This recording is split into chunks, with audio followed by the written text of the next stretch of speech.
Siku ya tarehe 10 mwezi wa 8 mwaka huu, mwanamke mmoja ambaye anaitwa Elena Erasto Matiku, ana umri wa miaka 47, ni mhudumu wa baa na mkazi wa Musoma, alifariki dunia wakati akipatiwa matibabu katika hospitali ya rufaa ya mkoa wa Mwanza iitwayo Sekoture, baada ya kuwa ameshambuliwa kwa ngumi na mateke katika sehemu mbalimbali za mwili wake na mpenzi wake ambaye anaitwa Fabian Shukrani Makamba, ana umri wa miaka 33.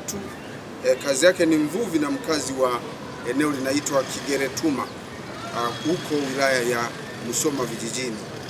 Mwanamke huyo alishambuliwa tarehe 5 mwezi wa 8 mwaka huu majira ya usiku katika kisiwa cha Kunene kilichopo katika kijiji cha Busumba wilaya ya Ukerewe, katika nyumba ya kulala wageni iitwayo City na mtuhumiwa Fabian Shukrani Makamba. Tukio hili lilitokea baada ya kuzuka kwa ugomvi kati yao uliosababishwa na marehemu kuuza nguo za mpenzi wake huyo baada ya kunyimwa pesa za matumizi. Baada ya kushambuliwa, Elena Erasto Matiku yeye hakutoa taarifa katika kituo cha polisi wala sehemu yote. Aliamua kukaa kimya huku akiendelea kupata matibabu katika kituo cha afya, na hatimaye afya yake ikawa inabadilika kila siku, na ilipofika siku ya tarehe 10 mwezi wa 10 mwaka huu, alikwenda baada ya maumivu kuzidi, aliamua kwenda katika hospitali ya Sekoture kwa ajili ya kupata matibabu zaidi. Wakati akiendelea kupatiwa matibabu, ndipo tarehe 11 mwezi wa 8 mwaka huu, ilikuwa ni majira ya saa 5 za usiku, akafariki dunia akiwa hapo hospitalini.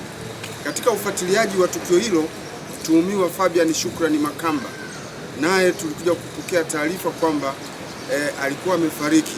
Ilikuwa ni siku ya tarehe 11 mwezi wa 8 mwaka huu majira ya saa 2:30 za asubuhi, ambapo alikutwa amejinyonga hadi kufa kwa kutumia kamba, na alifanya hivyo kwa kukwepa mkono wa sheria baada ya kugundua kuwa mpenzi wake amefariki dunia kutokana na kipigo alichompa siku hiyo ya tukio.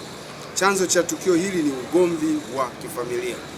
Jeshi la polisi katika mkoa wa Mwanza, kutokana na tukio hilo, tunapenda kutoa wito kwa wananchi wajiepushe na vitendo vya kujichukulia sheria mikononi wakati wa migogoro ya kifamilia. Badala yake, watumie vyombo vya kisheria, washirikishe mamlaka za kidini ama maafisa ustawi wa jamii katika kutatua changamoto zao za kifamilia.